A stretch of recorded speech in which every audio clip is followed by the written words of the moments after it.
We were an East End family, and an East End family in Kokomo, you knew you didn't have a lot of money. But we always found a way. The popcorn, the feel of the crowd, the electricity. Can you imagine being in here with 7,000 people? I remember at school they sold these little tickets, inch-long tickets, and they were 40 cents. And that got you in the gym. May not have gotten you a seat on a particular night, but it got you in the door. And it had a section number, and a row number, and a seat number. And you had to sit there because that was your seat and there were no other places to be seated.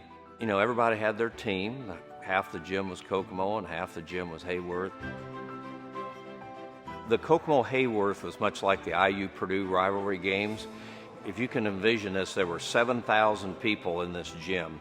It was packed, and the noise and enthusiasm, I mean, the whole town was involved. You were on either side of the rivalry. I remember the Kokomo and Hayworth games. I started as a teacher at Hayworth, so I was kind of a rival to the Kokomo community schools here, and so I remember those and the gym being full and everybody screaming at one another and for their teams. And it was a great rivalry, and I think that's because there was great respect between the two schools and the coaching staffs and the community.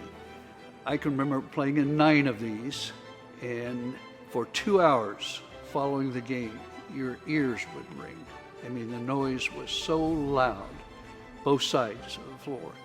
It was just a great rivalry, tradition of basketball in Indiana. The year they beat Indianapolis Manual in the state finals in '61, they came back here and it rained that night. It was a miserable night, but I was 12 years old, I think, and a paper boy, and we went to the newspaper, got the the new edition that said state champions, and we sold them outside.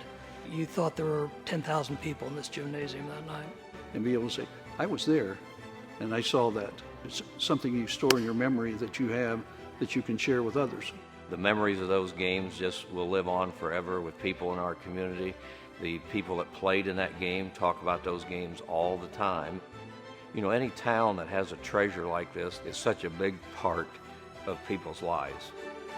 You know, I watch some of the basketball and I see these gymnasium, maybe there are 11 or 1,200 people, and I'm thinking, that's not Indiana basketball when we used to fill it with 6,000 or 7,000. So Indiana basketball is special, and it always will be because of the interest and the support and the community identity